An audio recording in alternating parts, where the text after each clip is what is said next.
5 copywriting tips to convert more visitors into customers.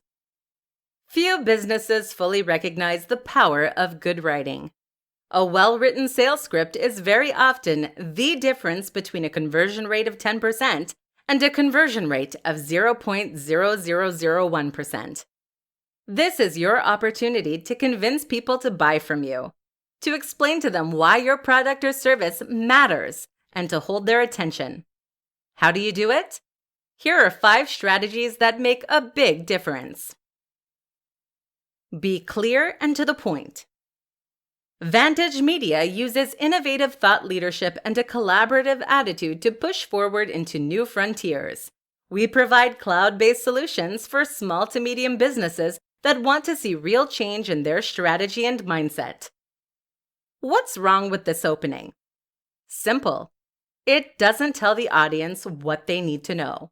Specifically, what your business does and why they should care.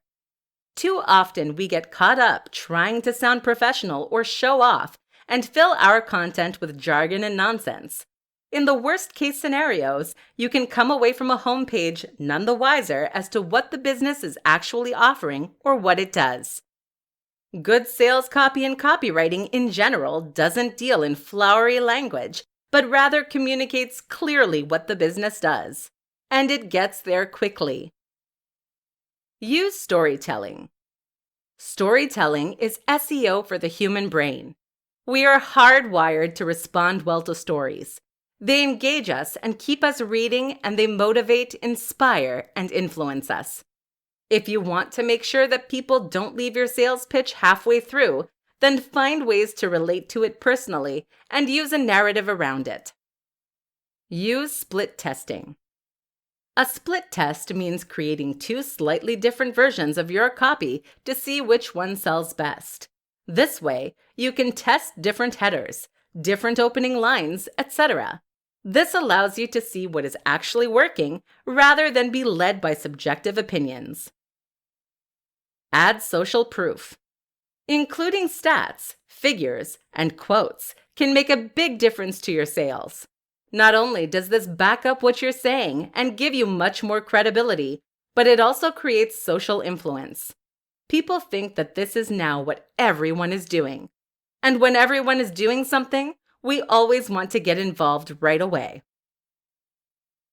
Find the value proposition. Most important of all is to find the value proposition. That means understanding what it is about your product that is going to drive sales. This should mean finding the emotional hook and getting your audience to imagine how their life could be better as a result of buying from you. You aren't selling a fitness book. You're selling an amazing, ripped body. You aren't selling an app that handles website design. You're selling a more beautiful, modern, and efficient website. You're selling the dream of a successful business. You need to understand this because it is ultimately emotion that drives us, not logic. So get your audience excited for the future you are offering.